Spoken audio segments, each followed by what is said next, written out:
हार बना हुआ है। हे नाथ पतित पावन मोहि, अरे पतित पावन मोहि। इतने साल बीत जाने के बाद भी आज झारखंड के वन प्रांतर में इनके मधुर गीतों की मिठास घुलती रही है। इनकी काव्य प्रतिभा देवी प्रमाण नक्षत्र बन नई पीढ़ी को भी प्रेरित करती रही है।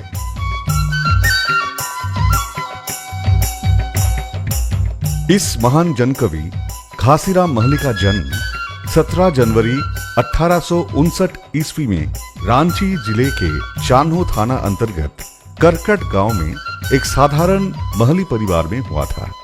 एक छोटे से गांव और एक छोटे से घर में और एक पिछड़े जनजाति परिवार में जन्मे घासीराम ने तो जादू ही कर दिया। उन्होंने अपने गीतों की रसधार ऐसी बहाई कि राजा से लेकर रंक तक उसमें डूबते उतराते चले गए। राज दरबार में उन्होंने अपने महली समाज को मान दिलाया। वहीं वह प्रजा के हृदय में ऐसे बसे कि आज 150 वर्ष बीत जाने के बावजूद ऐसा लगता है जैसे आज के आधुनिक कलाकार, आधुनिक गीतकारों की जुबान में भी उनके ही गीत बस रहे हैं।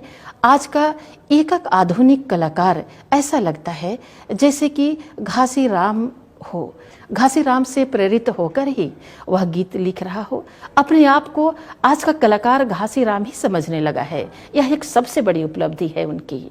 उन्होंने नागपुरी फाग शतक, दुर्गा सप्तशती, नाग वंशावली, ललना रंजना, सीता स्वयंवर, चंडी पुराण, राम जन्म, सुदामा चरित, सुंदर कांड, उषा हरण, नागपुरी फगवा गीत, शिव स्तुति आदि कई महत्वपूर्ण रचनाएं दी। ये नागपुरी के पहले कवि थे जिनकी पुस्तक 1911 ईस्वी में प्रकाशित हुई।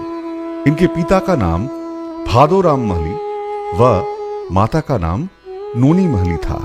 बचपन से ही घासीराम महली का मन नागपुरी गीतों में ऐसा रम गया मानो जन्म से ही इनके सांसों में नागपुरी गीतों की राग रागिनियां समाई हुई हो। समय के साथ जिम्मेवारियों की बोझ ने पहले पोस्ट मास्टर फिर मास्टर की नौकरी करने को विवश किया, किंतु काम की व्यस्तता के बावजूद मन गीतों में रहा। इन्होंने उतार फेंकी नौकरी की बेड़ी, कदरदान मिलते गए, भावनाएं पंख लगाकर उड़ान भरने लगी। इसी दौरान घासीराम महली की मुलाकात भंडरा प्रखंड अंतर्गत मसमानो ठाकुर गांव के जमींदार मुकुल लाल नाथ शाहदेव से हुई। हर के ना मिले और अखियां बहतालो।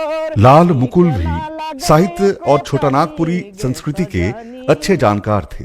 इनके गीतों से प्रभावित होकर गोकुलनाथ शाहदेव ने फाक